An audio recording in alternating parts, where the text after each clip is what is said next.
আজকে আমরা জানব হজরত সৈয়দ সদরুদ্দিন আবুল ফাতেহ মোহাম্মদ হুসাইনি রহমাতুল্লাহি আলাইহি সম্পর্কে, যিনি দিল্লি থেকে গুলবার্গা শরীফ পর্যন্ত রুহানিয়াতের পতাকা উড়িয়েছেন। বাদশাহের তাজ ওনার কদম মুবারকে এসে ঠেকেছে। তিনি শাহেনশাহে দাকান। হজরত সৈয়দ সদরুদ্দিন মোহাম্মদ হুসাইনি রহমাতুল্লাহি আলাইহি এমন একজন অলি, যাকে সারা দুনিয়া খাজা বান্দে নেওয়াজ বলে ডাকে।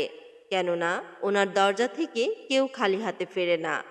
ওনাকে গেছুদারাজ বলা হয়, কারণ ওনার মহাব্বতে ওনার চুল মুবারক পিঠ ছাড়িয়ে গিয়েছিল। ওনাকে বলা হয় অলিয়াল কাবির আল সাদি, যিনি এক নজরে পাথরকে মোম এবং ভাগ্যকে সোনা বানিয়ে দিতেন। হজরত সৈয়দ মোহাম্মদ হোসাইনি রহমাতুল্লাহি আলাইহির জন্ম দিল্লিতে 4 রজব 720 হিজরি। ওনার পিতার নাম হজরত সৈয়দ ইউসুফ হোসাইনি সৈয়দ রাজা বিন সৈয়দ আলী রহমাতুল্লাহি আলাইহি। তিনি হোসাইন আলাইহি ওয়াসাল্লামের বংশধর এবং হজরত জায়েদ বিন ইমাম জয়নাল আবিদিন রহমাতুল্লাহি আলাইহির সিলসিলার। হজরত সৈয়দ মোহাম্মদ হোসাইনি রহমাতুল্লাহি আলাইহির ছোটবেলায় ওনার কপালের নিশানি বলে দেয় তিনি দুনিয়া শাসন করার জন্য আসেনি, তিনি মানুষের হৃদয়ে রাজত্ব করতে এসেছেন। ওনার পরদাদা হিরতের অধিবাসী ছিলেন। হজরতের দাদা সৈয়দ আবুল হাসান রহমাতুল্লাহি আলাইহি খোরাসান থেকে দিল্লিতে আসেন। হজরত সৈয়দ মোহাম্মদ হোসাইনি রহমাতুল্লাহি আলাইহির বাবা হজরত খাজা নিজামুদ্দিন আউলিয়া রহমাতুল্লাহি আলাইহির মুরিদ ছিলেন। সুলতান মোহাম্মদ বিন তুগলকের আমলে 1320 সালে ওনার পিতা পরিবারসহ দেওগিরিতে চলে আসেন। 1330 খ্রিস্টাব্দে ওনার পিতার ইন্তেকাল হয়। ওনার পিতার ইন্তেকালের পর ওনার দাদা ওনার পালন পোষণ করেন। তিনি ওনার দাদার কাছ থেকেই দ্বীনি শিক্ষা গ্রহণ করেন এবং তালিম পান। তিনি যখন যুবক হলেন তখন ওনার পীর সাহেবের সাথে সাক্ষাতের খুব ইচ্ছা হলো। 15 বছর বয়সে হজরত সৈয়দ মোহাম্মদ হুসাইনি রহমাতুল্লাহি আলাইহি খাজা নাসিরউদ্দিন চেরাগি দেইলি রহমাতুল্লাহি আলাইহির কাছে মুরিদ হওয়ার জন্য আসেন। এটা এমন এক বিশেষ মুহূর্ত ছিল যে দুইটি সমুদ্র একসাথে মিলে গিয়েছিল। ওনার মুর্শিদ এক নজরে ওনাকে খাস তাহাজ্জুদ দিলেন, যা বছরের পর বছর ইবাদতের মাধ্যমে পাওয়া যায়। হজরত সৈয়দ মোহাম্মদ হুসাইনি রহমাতুল্লাহি আলাইহি ওনার পীর মুর্শিদকে এমনভাবে খেদমত করেছেন যা দুনিয়া আজও ওনাকে মনে রেখেছে। 16 রজব 736 হিজরি 1 মার্চ 1336 সালে তিনি হজরত নাসিরউদ্দিন চেরাগি দেলভি রহমাতুল্লাহি আলাইহির কাছে মুরিদ হন। ওনার পীর সাহেব ওনাকে তালিম হাসিল করার জন্য বললেন। তিনি ওসলে বিজরি, রিসালায়ে শামসিয়া, কাশ, মিসবা, কাদুরির তালিম হাসিল করেন। 1356 সালে হজরত নাসিরউদ্দিন চেরাগি দেলভি রহমাতুল্লাহি আলাইহি ওনাকে খেলাফত দান করেন। একদিন হজরত সৈয়দ মোহাম্মদ হুসাইনি রহমাতুল্লাহি আলাইহি অন্যান্য মুরিদদের সাথে ওনার পীর সাহেবের পালকি নিয়ে পথ চলা শুরু করলেন। রাস্তায় পাথরের কণা এবং কাঁটা ছিল। হজরতের লম্বা চুল এই পালকির নিচে আটকে গিয়েছিল। কদমে কদমে তিনি খুব ব্যথা পাচ্ছিলেন। ব্যথা এমন ছিল যে কোনো সাধারণ মানুষ চিৎকার দিয়ে উঠবে, কিন্তু তিনি ওনার পীর সাহেবের মহাব্বত এবং ওনার সম্মান রক্ষার্থে তিনি ব্যথা সহ্য করেছিলেন, ওফ পর্যন্ত করেননি, শুধুমাত্র এই জন্য যেন ওনার পীর সাহেবের ঝাঁকুনি না লাগে। যখন এটা ওনার পীর সাহেব হজরত নাসিরউদ্দিন দেইলি রহমাতুল্লাহি আলাইহি জানলেন, তখন ওনার চোখ দিয়ে গড়িয়ে অশ্রু পড়ল এবং নাসিরউদ্দিন চেরাগি রহমাতুল্লাহি আলাইহি ওনাকে বুকে জড়িয়ে ওনাকে গেসুদারাজ নামে আখ্যায়িত করলেন এবং তিনি বললেন, আল্লাহ তোমাকে এমন মোকামে পৌঁছাবে যে তোমার দোয়াতে মৃত ব্যক্তি জিন্দা হয়ে উঠবে।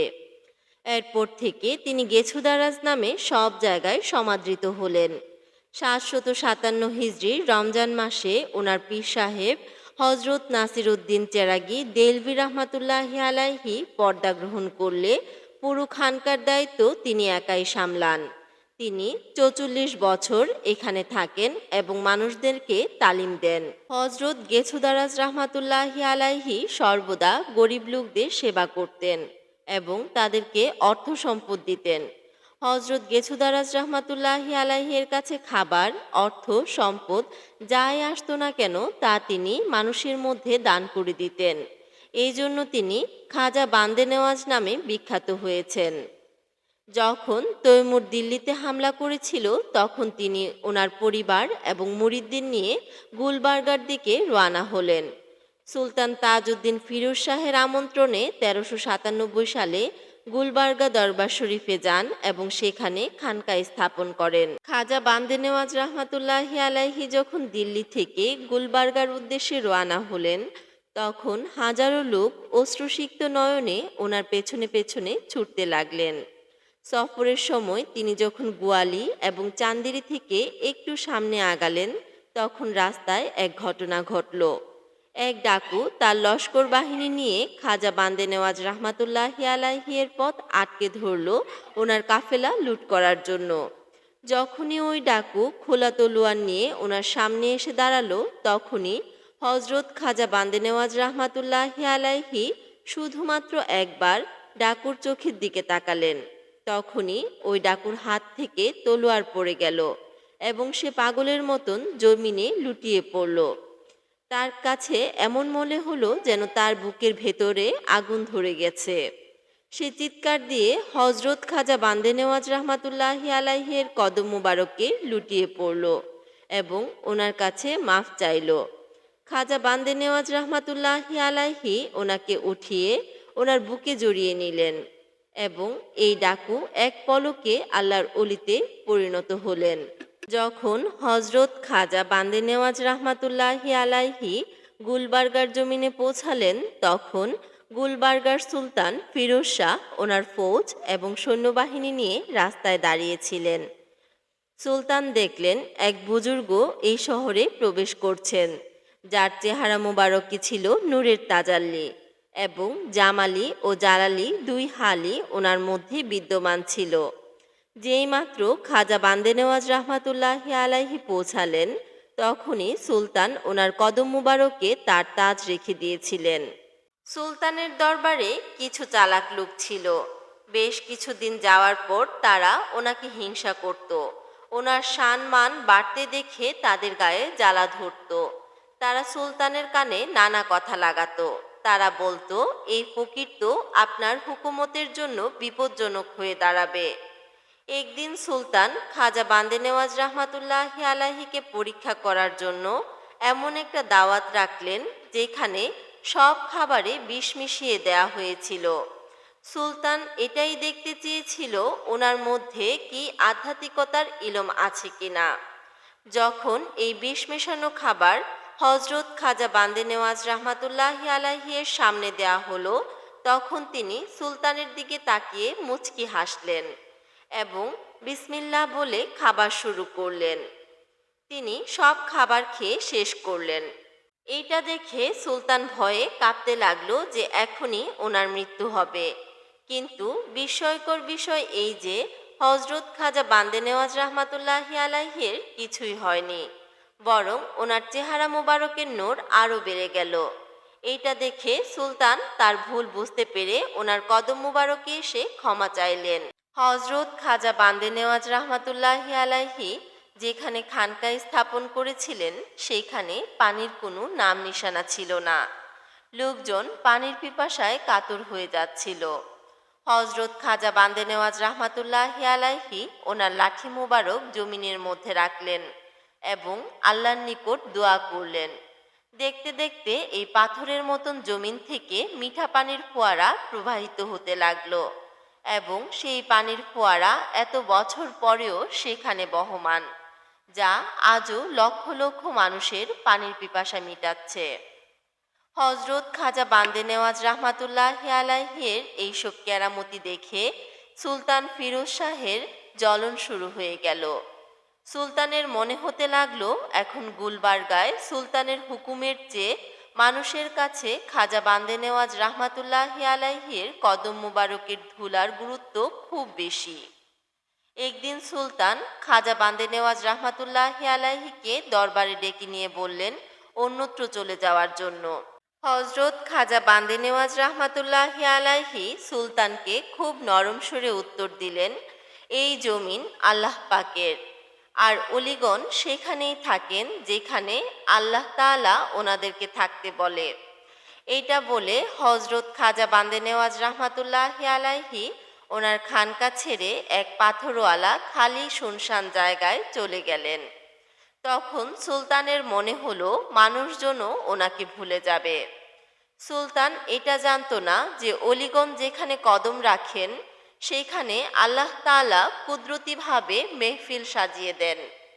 দেখতে দেখতে সেই পাথরওয়ালা খালি জায়গায় আবাদ হয়ে গেছে এবং হাজারো ভক্ত মুরিদগণ সেই জায়গায় পৌঁছে গিয়েছেন। এইদিকে সুলতানের ঘরে সুলতানের ছেলে এমন এক বিরল রোগে আক্রান্ত হলো যেখানে বড় বড় হাকিমগণ তার দিক থেকে মুখ ফিরিয়ে নিল।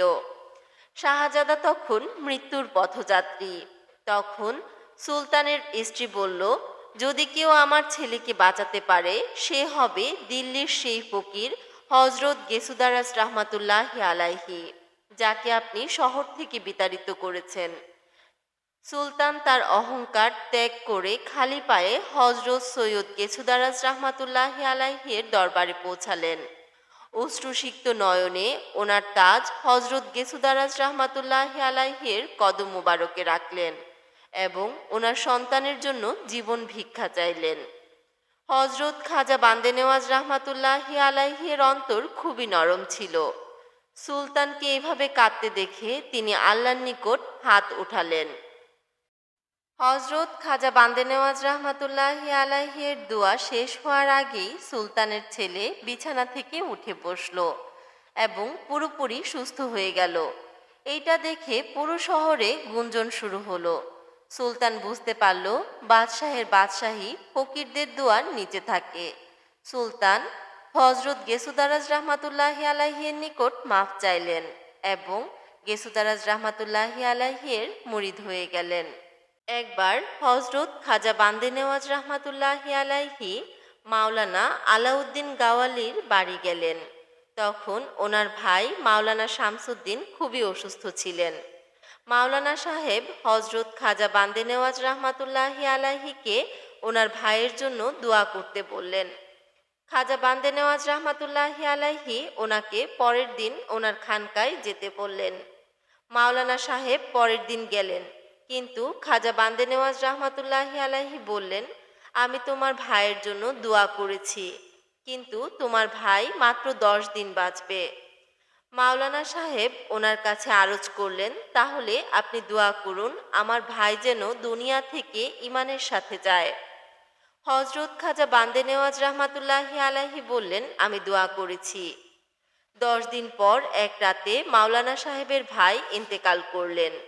খাজা বান্দে নেওয়াজ রাহমাতুল্লাহি আলাইহি ওনার জানাজায় গেলেন। দাফনের পর হজরত খাজা বান্দে নেওয়াজ রাহমাতুল্লাহি আলাইহি মরহুমের জন্য সাহায্য ও হেফাজতের জন্য নবীজি সাল্লাল্লাহু আলাইহি ওয়াসাল্লামের কাছে সুপর্দ করলেন এবং খানকায় ফিরে আসলেন। কয়েকদিন পর মাওলানা সাহেব ওনার ভাইকে স্বপ্ন দেখলেন। মাওলানা সাহেব ওনার ভাইয়ের হালত জানতে চাইলে ওনার ভাই বললেন, যদি খাজা বান্দে নেওয়াজ রাহমাতুল্লাহি আলাইহি আমাকে নবীজি সাল্লাল্লাহু আলাইহি ওয়াসাল্লামের কাছে সুপর্দ না করতেন তাহলে আমার অবস্থা অনেক খারাপ হতো। হজরত খাজা বান্দে নেওয়াজ রাহমাতুল্লাহি আলাইহি আরবি, ফার্সি, উর্দু, ডাকনি এবং হিন্দিতে খুবই দক্ষ ছিলেন। তিনি ওনার জীবদ্দশায় 195টি কিতাব লিখেছেন। তিনি 40 বছর বয়সে বিবি রেজা খাতুন বিনতে সৈয়দ আহমদ বিন সৈয়দ জামাল উদ্দিন মাগরিবির সাথে বিবাহ বন্ধনে আবদ্ধ হন। ওনার 2 শাহজাদা, একজনের নাম হজরত সৈয়দ হোসেন ওরফে আকবর হুসাইনি রহমাতুল্লাহি আলাইহি, আরেকজনের নাম হজরত সৈয়দ ইউসুফ ওরফে আজগর হুসাইনি রহমাতুল্লাহি আলাইহি।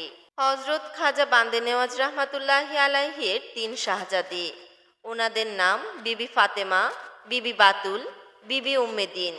হজরত খাজা বান্দে নেওয়াজ রহমাতুল্লাহি আলাইহি হজরত খাজা নাসিরুদ্দিন মাহমুদ চেরাগি রহমাতুল্লাহি আলাইহির মুরিদ এবং খলিফা। তিনি চিশতি, নিজামি, হুসাইনি সিলসিলা জারি করেন। হজরত খাজা বান্দে নেওয়াজ রহমাতুল্লাহি আলাইহি বলেন, যদি কেউ ধন সম্পদ এবং মান সম্মানের জন্য ইবাদত করে ও মুরাকাবা করে, তাহলে সে কখনো সুফি ও অলি হতে পারবে না। যদি অন্তরের ভেতর ক্ষুধা এবং ভালোবাসা না থাকে, তাহলে সব কিছুই দেখানো। তিনি ১৬ জিলকদ ৮২৫ হিজরি ১ নভেম্বর ১৪২২ ১০৫ বছরে পর্দা গ্রহণ করেন। ওনার মাজার শরীফ ভারতের কর্ণাটকের গুলবার্গায় অবস্থিত।